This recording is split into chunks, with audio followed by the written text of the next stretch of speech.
Hi everyone, hope you're enjoying On Your Fast so far. Thank you for joining my On Your Fast session, Subculture Rendering and Calculations in Mongil Star Dive.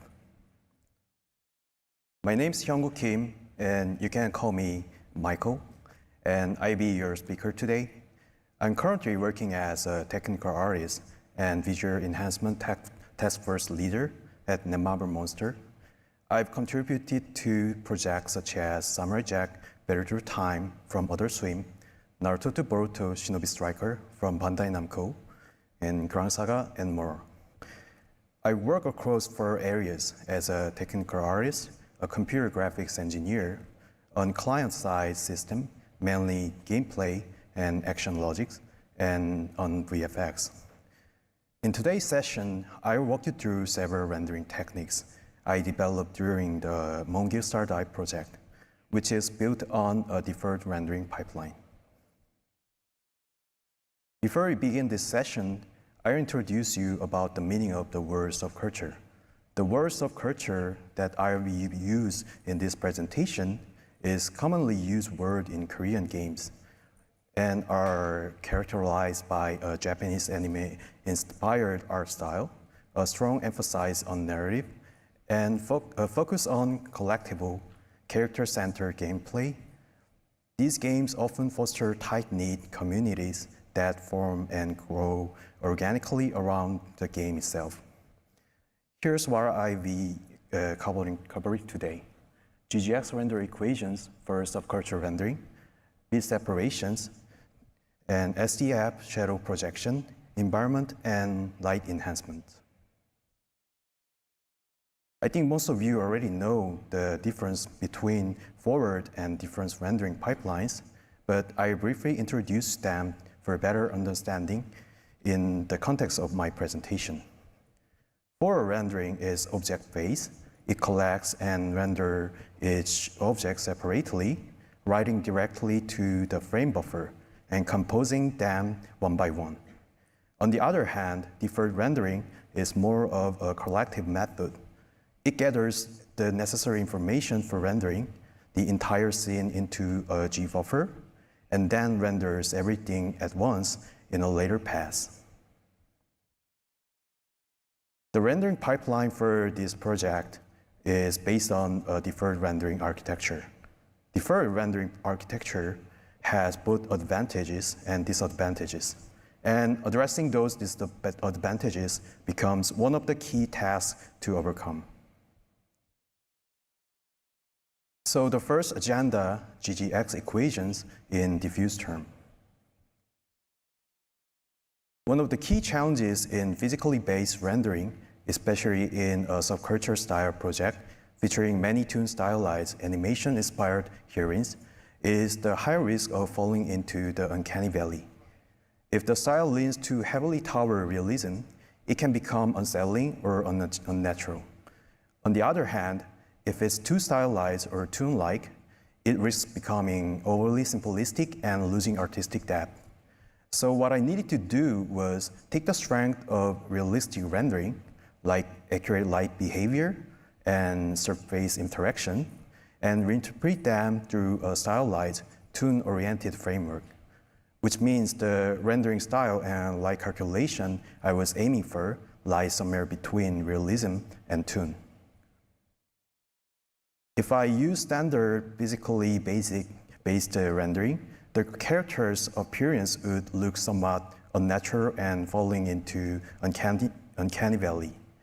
So I had to create a custom rendering approach that could deliver a more aesthetically rich and stylized result. The original PBR rendering was unsuitable for the project due to those reasons.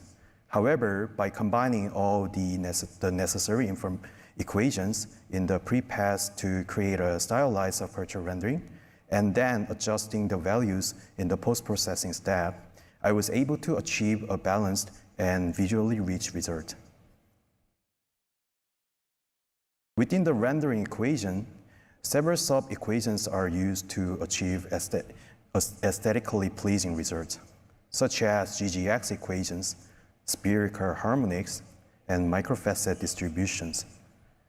Some of these are used in their entirety, while others are selectively applied through specific components. So this is one of that equations, which is the GGX equation. If you're a computer graphics engineer or a technical artist, you might be already familiar with it. It's also implemented in Unreal Engine, and the original purpose of this equation is to achieve high-fidelity lighting calculations by using a lightweight and efficient method. Specifically, it focuses on the specular components of the lighting, including microfacet calculations. But I'm not here to explain how the GGX equation works in detail or how each component functions. That's not the purpose of this presentation. There are plenty of physics and computer graphics resources out there if you're interested in a deeper understanding. Instead, today I want to show you how the GGX equation can be applied in subculture style rendering and explore its potential to deliver high-fidelity, performance-optimized visual suited for stylized aesthetics. So my initial thought was that, what if I applied it to diffuse calculations instead? Since the equation is fundamentally about modeling light behavior accurately, I wondered if I could modify it and add some extra steps to achieve the visual result I was aiming for. To do that, I needed to identify where the modification should begin.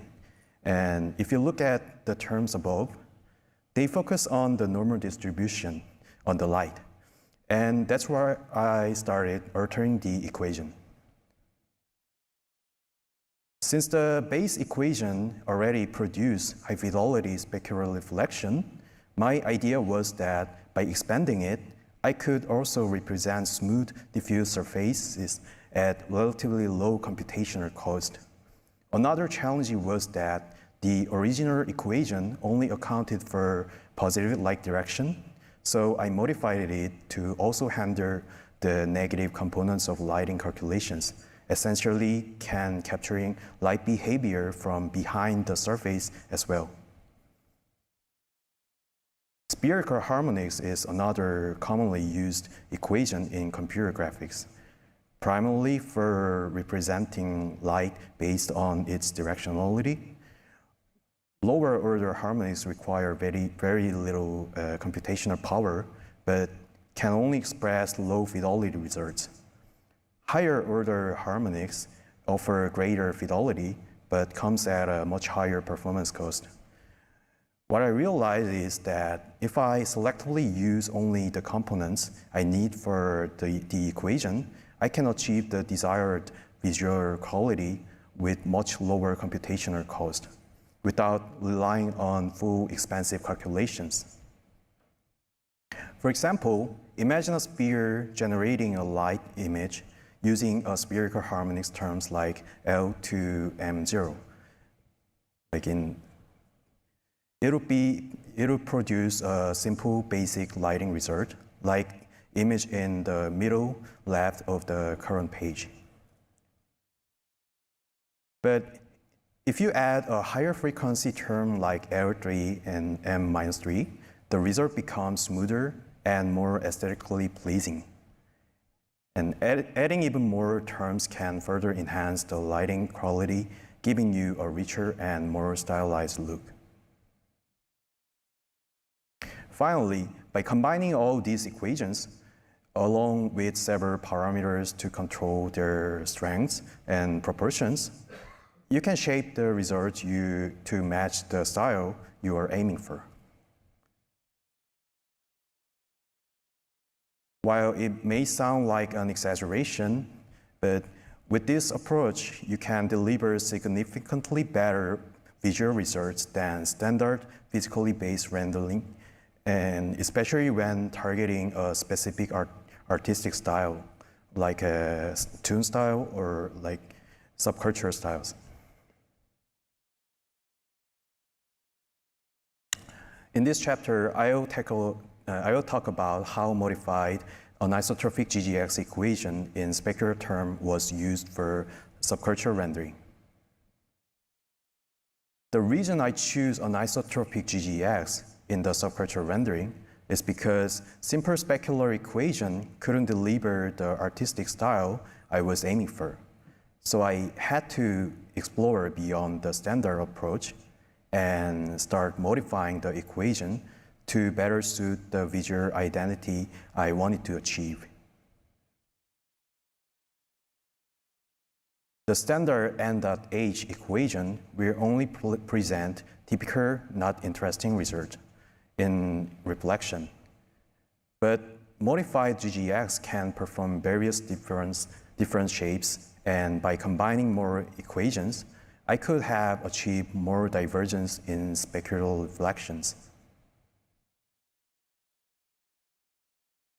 So subculture anisotropic GGX calculation will be formed with anisotropic banding distortion, plus normal distribution equations, and etc.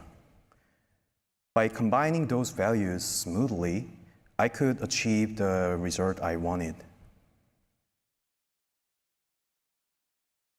With these new specular combinations, I was able to achieve a variety of expressive specular reflections and shape them more freely to match the desired look. Finally, produced GGX specular light can be performed perfect specular light shape for subculture animation style game artistically.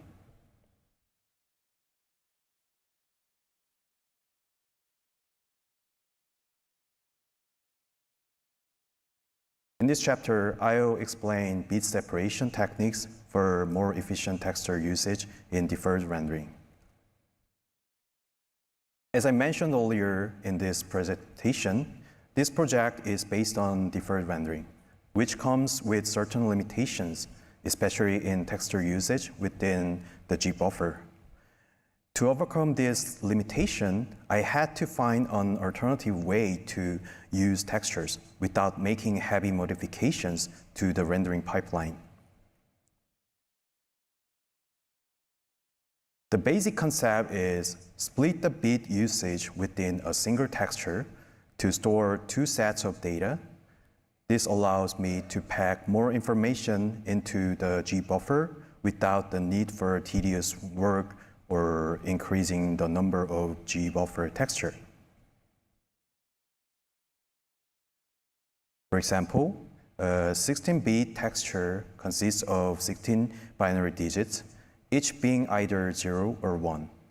If we use all 16 bits for a single value, we can represent up to 65,536 levels of precision.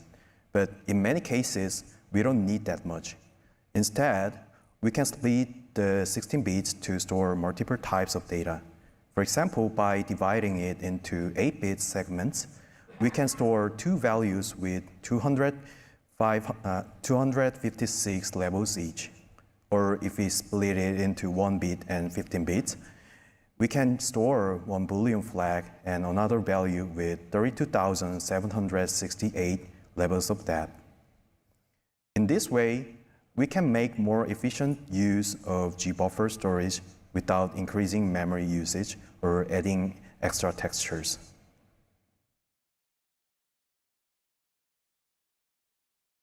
In the next chapter, we'll talk about SDF, sign distance field, and shadow projection. The reason we use SDF, sign distance field, is that physically accurate shadow calculation often fail to produce aesthetically pleasing results, on stylized character faces especially. This is because character models, especially faces, tend to have complex depth, while the shadows we want are usually flatter and more toon-like. To solve this, I added SDF-based shadow projection specifically to the characters' faces, allowing for clean, stylized shadow that better match the intended visual style. Many of you are probably familiar with how SDF works, but I'll briefly go over it for better context. The the idea is to prepare textures that represent the shadow intensity across the character's face, essentially capturing how much shadow each area should receive. Then we compress this data into a single texture, similar to how a height map works. Then by reading and projecting the shadow intensity based on the face normal and light direction, we are able to achieve smooth and stylized SDF-based facial shadows. So the result looks like this.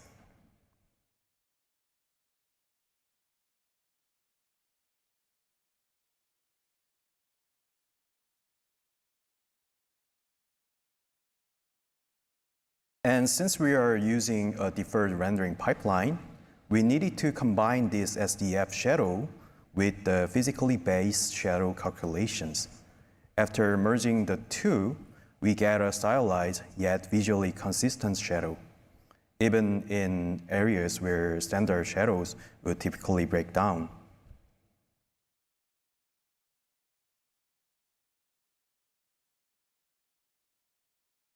In the final chapter, we'll take a look at additional light enhancement techniques and environment enhancements. Normally, standard point lights don't create the kind of sharp, clip-like edges seen in animation. They have natural fall-off and a smooth spread, which doesn't suit the stylized look of Subculture or toon-style games. So I modified the point light to have a more defined and characteristic style, as shown in this video.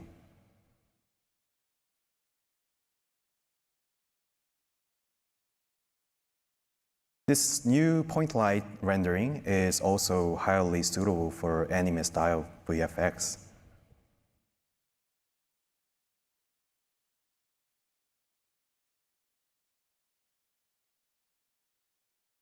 The next slide is about grass rendering in environment. Normally, grass can look dull and flat, especially when there's only a small amount placed in the scene. It often lacks volume and presence. To improve this, I merged the grass visually with the ground and added subtle flow and movement of light. This approach gives it a more natural and aesthetically rich expression that better fits the game's overall system.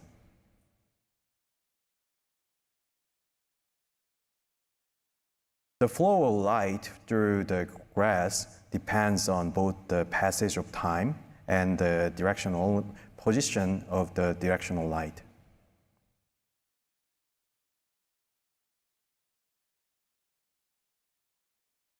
Okay, that concludes everything I prepared for this session, and thank you all for listening, and I hope you find it insightful.